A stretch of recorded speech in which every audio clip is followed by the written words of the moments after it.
After 6 decades of advising cities, this principal urban planner for the World Bank has written a book that is revolutionizing the way we manage cities. He questions the effectiveness of traditional master plans. Cities are not simple systems like buildings that need to be designed. They are complex systems that assemble themselves, managed day to day by monitoring prices, responding to their needs like a gardener, not a designer. Planners must carefully monitor house prices.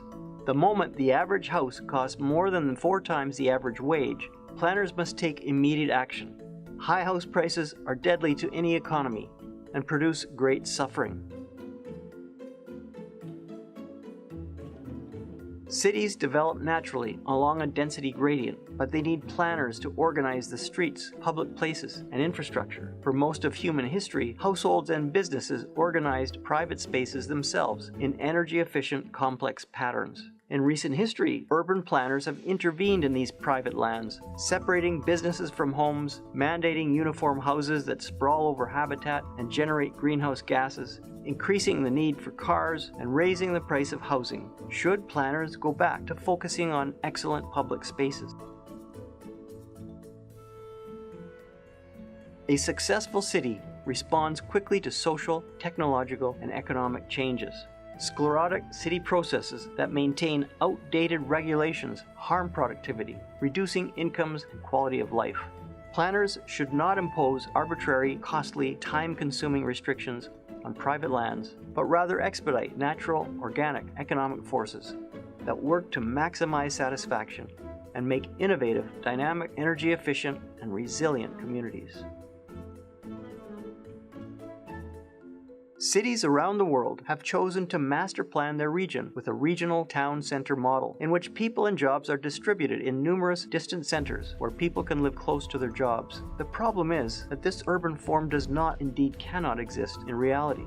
A city is fundamentally a labor market. The larger this market, the more prosperous the city, the more successful its citizens. It is neither possible nor desirable that citizens in one regional town center should work in that same center. That would defeat the whole purpose of the city and its fundamental role as a labor market. It is not possible, nor is it desirable, that a farm should exist within the economic force field of a city. Trying to will it to be so will cause a number of harms and not deliver healthy farms.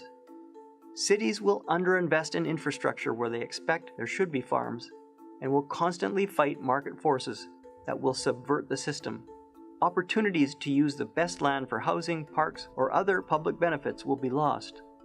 We will end up with less successful cities and less successful farms. Affordable housing is achieved by increasing the housing available and relaxing regulations so that diverse housing forms are permitted. Trying to regulate affordable housing into being by making the market units subsidize the affordable units will increase the price of some homes, provide some units for a lucky few, and reduce overall housing. Governments look like they are doing something for affordability while actually making overall housing less affordable. Alain Bertaud's Order Without Design is a guide to managing cities.